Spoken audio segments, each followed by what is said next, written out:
Subscribe and click on the bell icon to get the notification of latest videos by BKT Media Private Limited.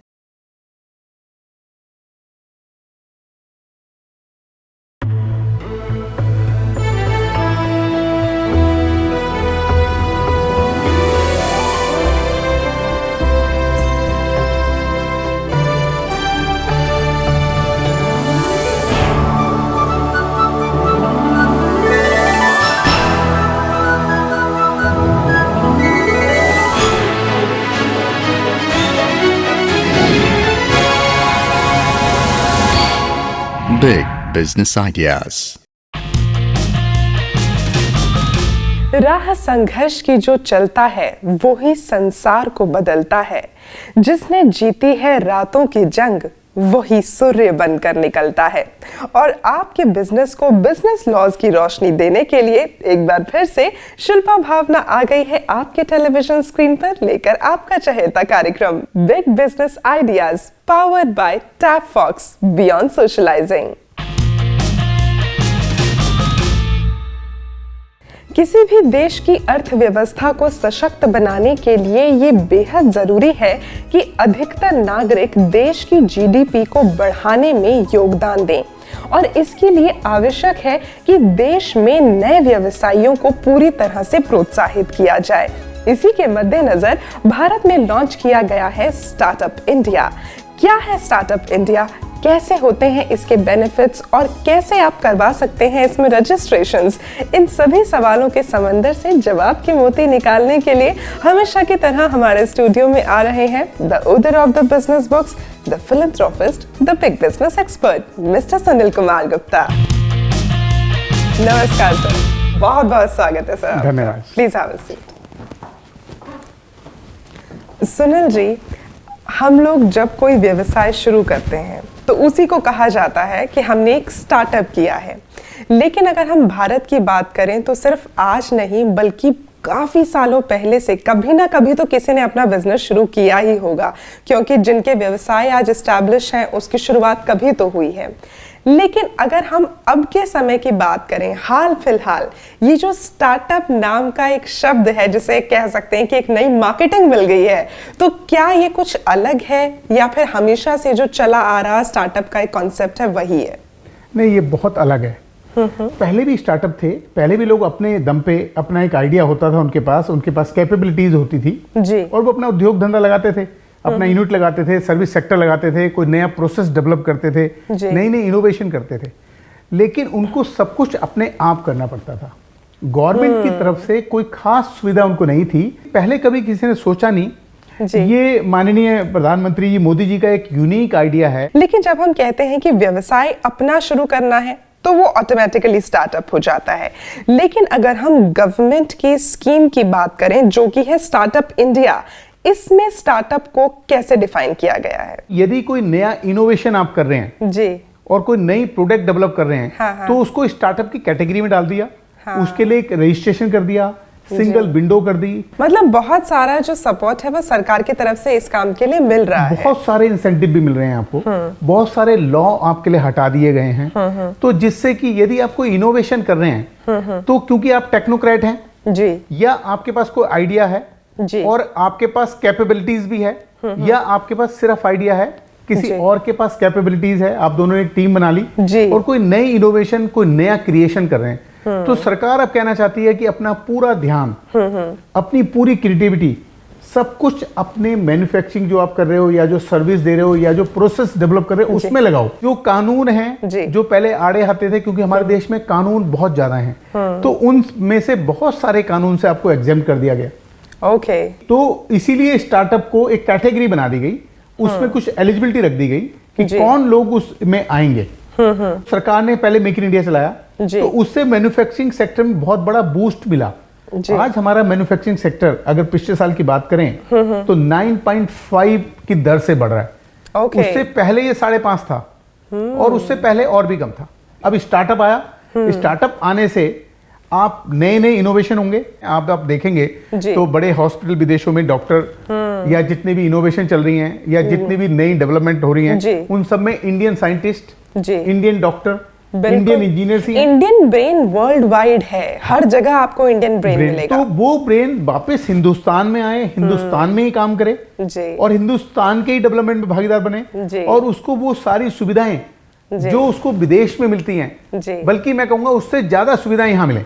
हाँ। ये startup की concept है। जी, motivation जो है पहले शायद नहीं हुआ करता था, लेकिन अब वो मोटिवेशन सबको मिल रहा है और हाल फिलहाल तो हमारा बिग बिजनेस आइडियाज अभी मोटिवेशन का एक बहुत बड़ा स्रोत बन गया है। तो बहुत से लोग मोटिवेट हो रहे हैं हमारे प्रोग्राम को देखने के बाद अपना बिजनेस करने के लिए। सरकार भी कह रही है कि स्टार्टअप इंडिया अपना खुद का व्यवसाय शुरू करें और मुझे आपको ये बताते हुए बेहद खुशी है कि आज जो हमारे मेहमान आ रहे हैं वो भी इसी से वाबस्ता हैं। उन्हें बुला लिया जाए। जरूर। दर्शकों, आपको बता दें कि आज हमारे जो मेहमान हमारे साथ यहाँ स्टूडियो में आ रहे हैं, आप हमेशा से ही अपना खुद का व्यवसाय शुरू करना चाहते थे, लेकिन आज से कुछ सालों पहले उन्हें शायद भारत में वो अपॉर्चुनिटीज नहीं मिल पा रही थी, वो अवसर नहीं मिल पा रहे थे। तो आप अपनी ट्रेड को और बेहतरी से समझने के लिए विदेश गए और वहाँ पर अपनी पढ़ाई को पूरा किया। फिर जब आपने अपने बिजनेस सेटअप को शुरू करने का सोचा ही था तो भारत में आ गया startup India. So our guest is back from the abroad to his own country to start up his own business. Please welcome the professional brand manager Mr. अभिषेक वर्मा। नमस्कार जी, बहुत बहुत स्वागत है आपका। धन्यवाद। प्लीज आइए। अभिषेक जी, आपका जो एक प्रोफाइल है प्रोफेशनल ब्रांड मैनेजर, ये जो टर्म है इसे आप कैसे डिफाइन करते हैं? ये जो वर्किंग क्राइटेरिया है एक प्रोफेशनल ब्रांड मैनेजर का, कैसे आप इसे डिफाइन करते हैं?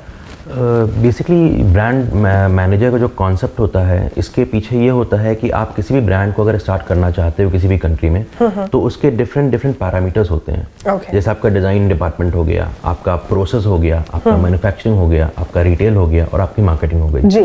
तो जो ब्रांड मैनेजर होता है उसका काम होता है इन सबको बेसिकली अलाइन करके किसी अपने नए ब्रांड को मार्केट में लॉन्च करना। ओके, आपने कब सोचा कि मुझे अब अपने देश वापस चलना है और अपने देश में ही अपना व्यवसाय शुरू करना है? बेसिकली मैंने अपना ग्रेजुएशन निफ्ट गांधीनगर से ख़त्म किया। Okay. उसके बाद मैंने 5 साल इंडिया के रेनाउड बाइंग एजेंसी में काम किया। बट वहाँ पे काम करने के बाद मुझे ऐसा लगा कि मुझे अभी भी मेरा जो एजुकेशन है वो पूरा नहीं हुआ है। तो उसके बाद मैंने प्लान किया कि मैं मिलान गया उसके बाद पढ़ाई करने अपनी, जहाँ पे मैंने अपना मास्टर्स ख़त्म किया। जी। और वहाँ पे उस टाइम पे मैं यही मकसद से गया था कि मुझे अपना कुछ खुद का स्टार्ट करना है। बट वहाँ पहुँच के मेरे को फिर जो माननीय प्रधानमंत्री मोदी जी हैं, जी, उनकी जो स्कीम्स निकाली उन्होंने स्टार्टअप इंडिया को लेकर, जी, उसको देख के मुझे काफ़ी मोटिवेशन मिला और मुझे लगा कि क्यों मैं फिर किसी और कंट्री में कहीं और काम करूं। इससे बेटर ऑप्शन ये है कि मैं वापस हिंदुस्तान जाऊं और वहाँ पे अपना खुद का ब्रांड स्टार्ट करूं। जी। तो अब आप अपना ब्रांड शुरू करने वाले हैं यहाँ भारत में। So all the best for that. And sir, यहाँ पर जब हम लोग इस तरह से स्टार्टअप की बात कर रहे हैं, आपने स्टार्टअप किया है भारत में, आप अपना व्यवसाय शुरू करना चाह रहे हैं, गवर्नमेंट की तरफ से सपोर्ट मिलेगा, ये बात कही जा रही है, लेकिन क्यों ये सपोर्ट सिर्फ स्टार्टअप को ही मिलेगा? और भी तो लोग हैं जो व्यवसाय कर रहे हैं और जीडीपी में उनका भी कॉन्ट्रीब्यूशन है। बहुत ही अच्छा प्रश्न है आपका कि ये बड़ी महत्वपूर्ण बात है और सबके दिमाग में होगी कि क्यों हमें, क्यों नहीं। देखिए, जब भी आप व्यवसाय करते हैं तो ठीक है कि देश की मदद होती है, लेकिन वो व्यवसाय आप अपने लिए करते हैं। बेशक उससे आपका परिवार, समाज, देश सब आगे बढ़ते हैं जी। लेकिन सरकार ने सोचा है कि इनोवेशन जरूरी है। एक नॉर्मल व्यवसाय और एक इनोवेशन के साथ व्यवसाय, जी, कुछ नया होना चाहिए, कुछ नया, कुछ नई रिसर्च। सरकार की ये जो स्कीम है बेसिकली नई प्रोडक्ट सर्विस के लिए है। ओके। पुरानी भी है, लेकिन पुरानी के केस में उसमें मूलभूत परिवर्तन आना चाहिए।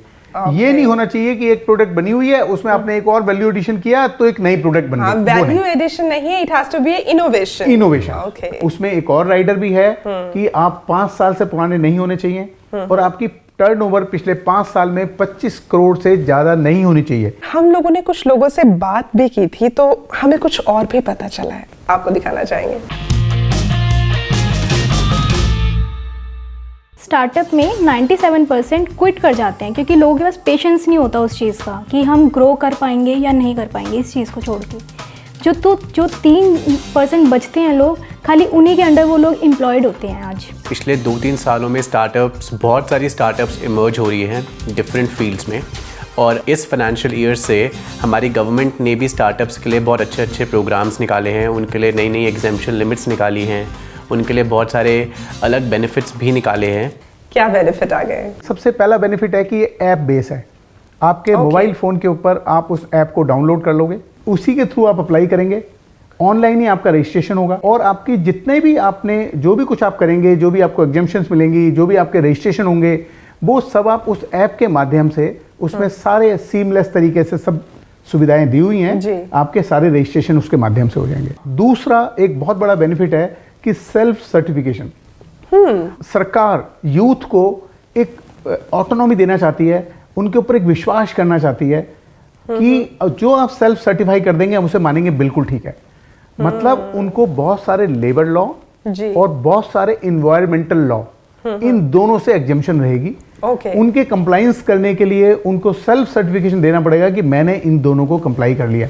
तीसरा बेनिफिट है कि यदि आप पेटेंट के रूप में अपना रजिस्टर्ड कराते हैं अपने प्रोसेस को किसी, तो उसको कराने के लिए जो भी आपका खर्चा आता है सरकार उसमें 80% तक की रिबेट देती है। हाँ, तो ये तो बहुत बड़ा बेनिफिट है। बहुत बड़ा बेनिफिट है। यदि हम टैक्स के बेनिफिट देखें तो टैक्स के 3 तरह के बेनिफिट हैं। पहला बेनिफिट है कि यदि आपको कैपिटल गेन हुआ है और उस कैपिटल गेन को आप इन्वेस्ट करते हैं स्टार्टअप में, तो उस पर टैक्स नहीं लगेगा जी। दूसरी बात, यदि मान लीजिए आपका स्टार्टअप है तो आपका शेयर मान लीजिए 10 रुपए का शेयर है और कोई बाहर से उसमें इन्वेस्ट करता है और ज्यादा वैल्यू देता है आपके शेयर की, आपके आइडिया को देख के, तो आज के कानून के हिसाब से उस पर भी टैक्स लगता है। तो स्टार्टअप के केस में वो भी टैक्स नहीं लगेगा, वो भी एग्जेम्प्ट है। साथ ही उसकी जो इनकम होगी, जो भी उसको जो कमाएगा स्टार्टअप से अपनी एक्टिविटी से, वो भी 3 साल के लिए एग्जेम्प्ट है जी। इसके अलावा यदि हम देखें तो सरकार ने एक कॉर्पस बनाया है जो कि लगभग 10,000 करोड़ का है। इसी के साथ ही, क्योंकि ये देखिए जब कोई नया आइडिया होगा और वो इंप्लीमेंट करेगा तो उसमें रिस्क बहुत ज्यादा है जी। तो उसके लिए सरकार ने क्रेडिट गारंटी फंड भी बनाया है बैंक और इंस्टीट्यूशंस के लिए कि आप स्टार्टअप को लोन दें और घबराएं मत, क्योंकि उसकी गारंटी सरकार की रहेगी जी। एक और होता था हमारे देश में, कोई व्यवसाय शुरू करना आसान है, उसे खत्म करना या उसमें से एग्जिट करना लगभग असंभव है। आप बाहर से आए अभिषेक जी और एक बिजनेस आइडिया लेके काम करते हैं, इनका जरूर सफल होगा, आगे चलेंगे, लेकिन इनके पास ये भी है कि यदि किसी वजह से कोई दिक्कत होती है तो मेरे पास एक और कानून है जिससे कि मैं उससे एग्जिट कर सकता हूँ। और वैसे भी हमें इस बात को समझना बहुत जरूरी है कि अपने गोल तक पहुंचने के लिए अगर कभी प्लान ए वर्क ना करे तो हमें अपना प्लान बदलना चाहिए, अपना गोल नहीं, क्योंकि अगर प्लान ए वर्क नहीं करता तो प्लान बी तो जरूर वर्क करेगा। और इसके लिए अब तो सरकार का भी पूरा सपोर्ट है, तो हमें उस सपोर्ट का, उस सहायता का पूरी तरह से लाभ उठाना चाहिए। स्टार्टअप में एक और इंपॉर्टेंट बात मैं बताना चाहूंगा कि स्टार्टअप का दर्जा प्रोप्राइटरशिप को नहीं मिलता और लिमिटेड कंपनी को भी नहीं मिलता। इसके लिए या तो आपकी पार्टनरशिप फॉर्म होनी चाहिए या प्राइवेट लिमिटेड कंपनी होनी चाहिए। अदरवाइज स्टार्टअप का बेनिफिट नहीं मिलेगा। लेकिन यदि कोई व्यक्ति ऐसा है जिसके अंदर बहुत अच्छा आइडिया है, बहुत अच्छी इनोवेशन करने की कैपेबिलिटीज हैं और वो अपने आइडिया को किसी के साथ शेयर नहीं करना चाहता, उसके लिए भी जब नया कानून बनाया कंपनी एक्ट 2013, उसके अंदर प्रावधान है कि सिंगल मैन, एक आदमी की कंपनी बन सकती है, 1 पर्सन कंपनी। तो आप 1 पर्सन कंपनी बना सकते हैं। अभिषेक जी, आपने क्या सोचा है कि आप क्या इनोवेशन डालने वाले हैं अपने इस ब्रांड मैनेजिंग के व्यवसाय में? इनोवेशन बहुत ज़रूरी है आज के मार्केट में। तो अगर हम अपने इंडियन मार्केट को भी देखते हैं तो इस टाइम पे आपका जो मैं बेसिकली प्लान कर रहा हूँ शू बिजनेस में आने के लिए। तो शू बिजनेस जो होता है, इसमें शूज़ बहुत इंपॉर्टेंट होते हैं किसी भी बंदे के लिए। अब अगर कस्टमर्स पहनते हैं जूते और उसमें अगर उनकी फिटिंग प्रॉपरली नहीं होती है तो वो हेल्थ हज़ार्ड्स क्रिएट कर सकता है। बिल्कुल। तो उसमें हम लोग बेसिकली काफ़ी ज़्यादा टेक्नोलॉजी का प्रयोग करके ये चेक कर रहे हैं किस तरह से हम लोग ऐसे सोल यूज़ करें, ऐसा कुशनिंग दे नीचे, ताकि यहाँ पे इंडिया में कोई भी कस्टमर्स को पहने तो उसको प्रॉब्लम क्रिएट ना हो। और ये इनोवेशन में गिना जाएगा, ये वैल्यू एडिशन नहीं होगी? देखिए, इनोवेशन में गिना जाएगा कि नहीं, इसके लिए इनक्यूबेटर्स हैं। हाँ, ये बहुत ही वजनी शब्द है और इस शब्द का हम लोग जरूर जवाब जानेंगे, लेकिन उससे पहले ले रहे हैं हम एक छोटा सा ब्रेक और ब्रेक के बाद आपको ये भी बताएंगे कि अगर आप स्टार्टअप इंडिया की इस गवर्नमेंट की स्कीम का लाभ उठाना चाहते हैं तो कैसे करा सकते हैं रजिस्ट्रेशन, कहाँ करा सकते हैं रजिस्ट्रेशन। Stay tuned.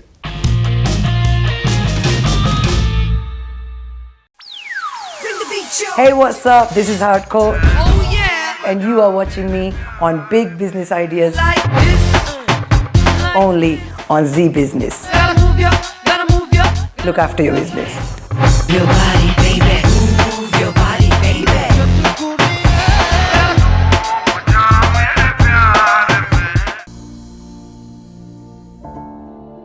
रेखा कहाँ हो? चलिए भैया, पीयू कहाँ है? पड़ोस वाले भाई साहब के यहाँ छोड़ आई हूँ। जिस लॉकर में कैश और गहने हैं उसकी चाबी भी पड़ोसी को दे दी ना। भला मैं अपना कीमती सामान पड़ोसी के यहाँ कैसे छोड़ सकती हूँ? जब आप अपना कीमती सामान पड़ोसी के यहाँ नहीं छोड़ सकते तो बिटिया को पड़ोसी के पास कैसे छोड़ दिया? आपकी सतर्कता बेटी के जीवन का वरदान है। खुद संभलें और अपनों को संभालें।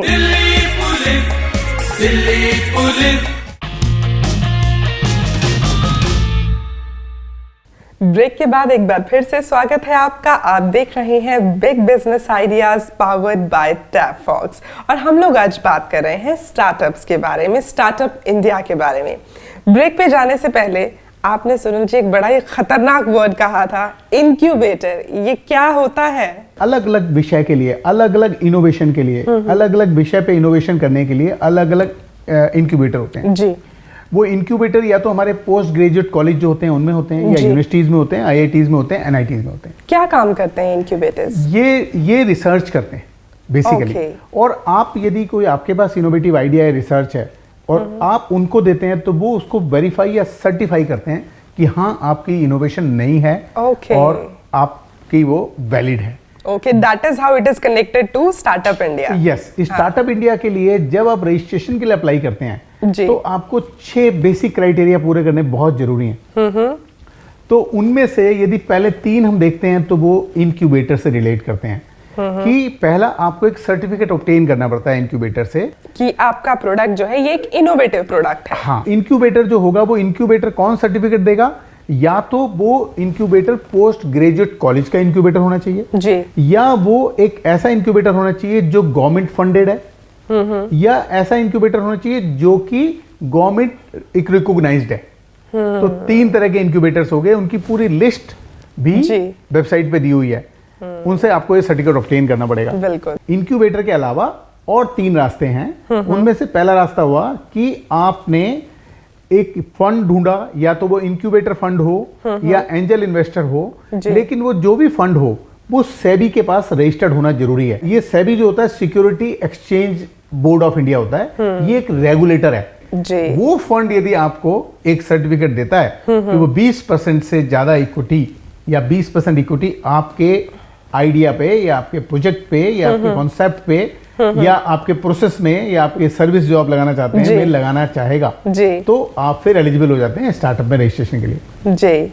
उसके बाद आता है कि यदि गवर्नमेंट ने कोई इनोवेशन की स्कीम निकाली है और वो गवर्नमेंट उस स्कीम को फंड कर रही है, उसमें कोई इनोवेशन आप कर रहे हैं तो डायरेक्टली आप स्टार्टअप में रजिस्ट्रेशन करा ही सकते हैं। बिल्कुल बिल्कुल। एक और है आखिरी, यदि कोई आपने रिसर्च किया है, कोई आपने पेटेंट आपका कोई पेटेंट पब्लिश हो गया, हाँ, तो भी आप स्टार्टअप में रजिस्ट्रेशन करा सकते हैं। फिर आपको ऊपर वाले तरीके अपनाने की जरूरत नहीं है, क्योंकि आपका पेटेंट ऑलरेडी पब्लिश हो चुका है।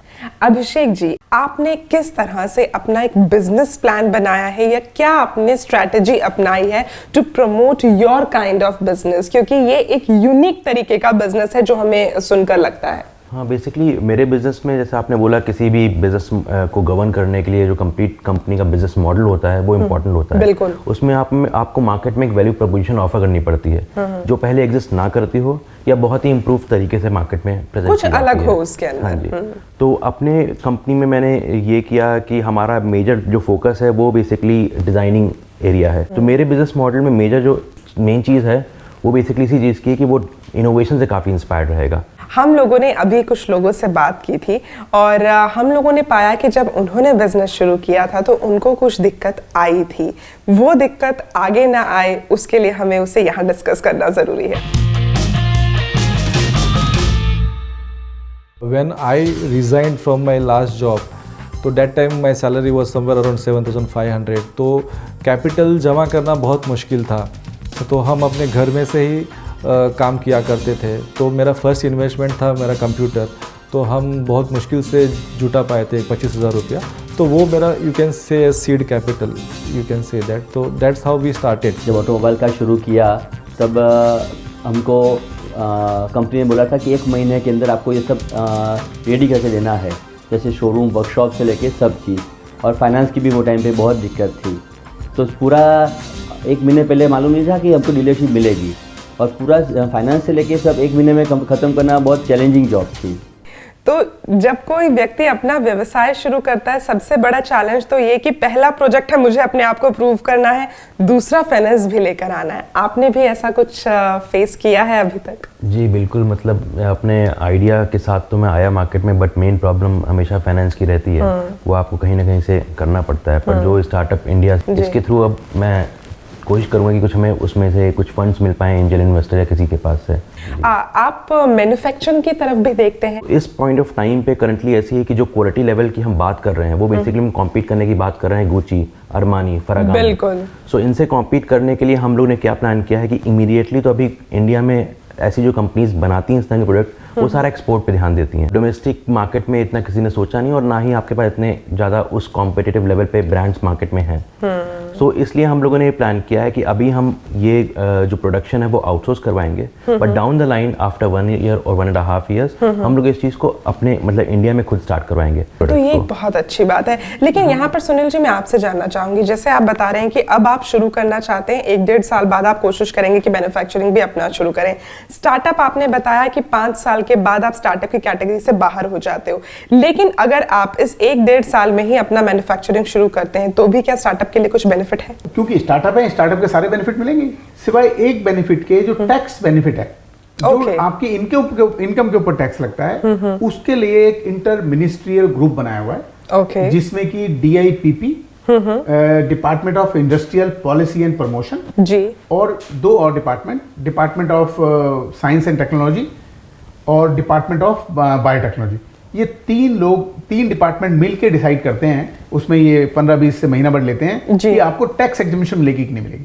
बाकी सारे बेनिफिट मिलेंगे, जो टैक्स एग्जेम्पशन वो लोग डिसाइड करेंगे। हाँ, दूसरी टैक्स एग्जेम्पशन है कि आपके ऊपर टैक्स नहीं लगेगा, जो आपके में इन्वेस्ट करेगा, चाहे आपकी फेयर मार्केट वैल्यू से ज्यादा पे करे, वो सब मिलेंगे। लेकिन जो टैक्स का इंसेंटिव है, इनकम के ऊपर जो टैक्स है, उसके डिसाइड करने के लिए एक और ग्रुप है। आप जब स्टार्टअप के लिए अप्लाई करते हैं तब आपसे ऑप्शन भी पूछी जाती है कि आप टैक्स बेनिफिट लेना चाहते हैं कि नहीं।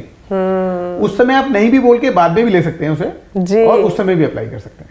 बाकी सारे बेनिफिट स्टार्टअप के मिलेंगे आपको एक बार रजिस्ट्रेशन होने के बाद। आज की डेट में अगर हम स्टार्टअप में देखें तो 2015 के आंकड़े में हम 3रे नंबर पे थे। पहले US थे, फिर UK और फिर इंडिया।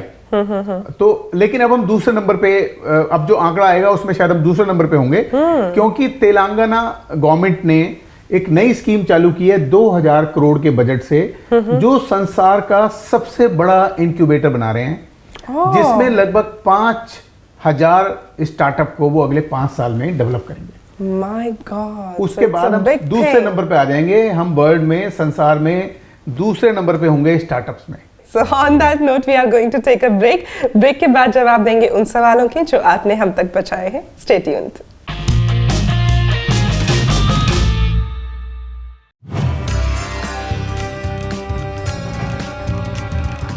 भारत का विकास लाखों MSMEs की कामयाब कहानियों से जुड़ा है, क्योंकि हर MSME के पास होता है बिजनेस करने का इनोवेटिव आइडिया।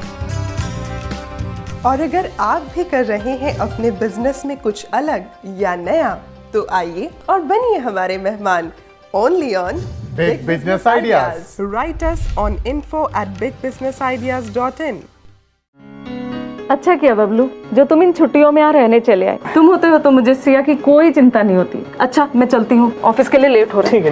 मम्मा, मुझे अकेले छोड़ के मत जाओ। अकेले कहाँ बेटा, बबलू भैया है ना। हाँ हाँ, मुझे नहीं रहना भैया के साथ, भैया गंदे हैं। बेटी की सुरक्षा के लिए परिचितों या रिश्तेदारों पर भी सोच समझकर भरोसा करें। दिल्ली पुलिस। और अब हम जवाब देंगे उन सवालों के जो आपने ईमेल के माध्यम से और ऑडियोज के माध्यम से हम तक पहुंचाए हैं। तो सुनील जी, सवाल ले लिए जाएं हमारे दर्शकों के। झारखंड से आशीष कश्यप जी हैं। आप जानना चाहते हैं कि आपकी जो रॉयल्टी अगर इन्हें किसी चीज़ की मिलती है, क्या ये वो रॉयल्टी किसी और के नाम कर सकते हैं, या फिर अगर कोई इनसे ये कहता है कि आपने ये काम हमारे लिए बना दिया है, अब आपका इसके ऊपर कोई राइट नहीं है, क्या ये सही है? ऐसा हो सकता है? नहीं हो सकता ऐसा, क्योंकि जो कॉपीराइट एक्ट है हमारा वो कहता है कि आपके जो ये रॉयल्टी का राइट है इसे आप असाइन नहीं कर सकते, ना वेव ऑफ कर सकते, ये आप ही का रहेगा। जयपुर से रंजन शर्मा जी कहते हैं कि आपके पास आपके अपने नाम का पैन नंबर है, पैन कार्ड है, और अब ये अपनी एक सोल प्रोप्राइटरशिप फर्म शुरू करना चाहते हैं, तो क्या इन्हें अपनी फर्म के लिए अलग से एक और पैन नंबर लेना पड़ेगा? बिल्कुल दूसरे पैन नंबर की जरूरत नहीं है, क्योंकि जो इंडिविजुअल का पैन नंबर है वही प्रोप्राइटरशिप में चलता है। और अब सवाल ऑडियोज के। मैं निकिता शिर्के मुंबई से बात कर रही हूँ। मेरा सवाल ये है कि प्राइवेट लिमिटेड कंपनी के डायरेक्टर या उसकी फर्म को लोन दे सकते हैं क्या? निकिता जी बिल्कुल लोन नहीं दे सकती, कंपनी अपने डायरेक्टर को भी लोन नहीं दे सकती, और ना ही उस कंपनी को लोन दे सकती जिसमें कि आपके डायरेक्टर और उनके डायरेक्टर कॉमन हो। ये दोनों में जो नया कंपनी एक्ट 1913 का है उसमें बहुत पेनल्टी के प्रावधान हैं, और इनकम टैक्स के हिसाब से भी यदि आप कोई शेयर होल्डर डायरेक्टर को लोन देते हैं तो उस पर डीम्ड डिविडेंड माना जाता है। तो ना इनकम टैक्स एक्ट परमिट करता, ना कंपनी एक्ट परमिट करता। गुड मॉर्निंग सर, मैं अतुल बोल रहा हूँ दिल्ली से। मेरे को ये पूछना था, जितने भी गवर्नमेंट लोन प्लान्स होते हैं, अगर सारे डॉक्यूमेंटेशन पूरे होने के बाद भी लोन क्लियर नहीं होता तो उसका क्या कोई रिव्यू प्रोसीजर है? अतुल जी बिल्कुल रिव्यू प्रोसीजर है। यदि आपका बैंक नहीं पास होता कागज देने के बाद तो आप उनसे दोबारा बैंक से पूछ सकते हैं। अप्रेजल नोट एक बनाता है हर बैंक, उससे उसकी कॉपी भी मांग सकते हैं कि मेरे उसमें कहाँ कमी रह गई, और रिव्यू के लिए डाल सकते हैं वो कमियां पूरी करके। बिल्कुल रिव्यू का प्रोविजन है। सर अब हम लोग इससे पहले कि अपने रैपिड फायर राउंड की तरफ बढ़े, उससे पहले हम चाहेंगे कि हमारे सभी उद्यमियों को आपका आज का बिजनेस मंत्र जरूर मिले। मैं बताना चाहूंगा कि जो आपका आइडिया है उसको आप मेटिकुलस प्लान बनाकर इम्प्लीमेंट करें, नहीं तो वो आइडिया ही रह जाएगा। और अब हम लोग आ गए हैं उस राउंड में जिसे हम कहते हैं Shilpa Bhavna special. It's a rapid fire, तो आपको बहुत जल्दी जवाब देने हैं। पहला सवाल, किसी भी ब्रांड को बेचने के लिए सबसे जरूरी क्या होता है? मार्केटिंग स्ट्रैटेजी, गवर्नमेंट सपोर्ट या क्वालिटी ऑफ प्रोडक्ट? बेसिकली जो आपने तीनों चीज बोला है, तीनों चीज इंटर रिलेटेड हैं, तो आप इसको प्रायोरिटाइज कर सकते हैं। I give you that option. I think first जो रहेगा वो मार्केटिंग आपका रहता है कि आप किस तरह से अपने सही जो आपके कस्टमर हैं, जो टारगेट है, उस तक कैसे पहुंचते हैं। बिल्कुल। दूसरी चीज़ ये है जो आपने बताई, वो गवर्नमेंट की जो है उसमें मैं बोलूँगा, और जो लास्ट ऑप्शन था वो क्वालिटी ऑफ प्रोडक्ट। मुझे ऐसा लगता है कि प्राथमिकता तो मैंने ही बता दी थी आपको, marketing strategy, government support and then quality of product. And next question, हाँ this is very important and I also wanted to know this, कि क्या एक ब्रांड को एंडोर्स करने के लिए एक सेलिब्रिटी एंडोर्सर का ही होना जरूरी है? नहीं, ऐसा कोई मैंडेटरी नहीं है। बेसिकली आपको ये देखना है कि जब भी आप ब्रांड क्रिएट करते हो, आपका बेसिकली आइडियल पर्सन होता है जी। जैसे अगर आजकल कोई बोले कि आप सिर्फ शाहरुख खान को रखना चाहते हो या सिर्फ आप ऐश्वर्या राय को रखना चाहते हो, ऐसा जरूरी नहीं, बिकॉज आपका ब्रांड बेसिकली एक चीज रिफ्लेक्ट करता है मार्केट में। तो उस हिसाब से बेसिकली जरूरी नहीं कि आप सेलिब्रिटी एंडोर्समेंट ही करें, आप किसी भी मॉडल्स को भी ले सकते हैं। Quickly react to these words. Brand, it's a value proposition, designing, innovation, manufacturing, quality, marketing, reach to the customers, right customers, and startup, patience. बिल्कुल। और मैं ये कहना चाहूंगी कि आपके अंदर भी पेशेंस बहुत अच्छा है कि आपने हमारे सारे सवालों को झेल लिया और बहुत इलाबोरेट करके जवाब दिए। सो हमारे पास आपके लिए गिफ्ट है।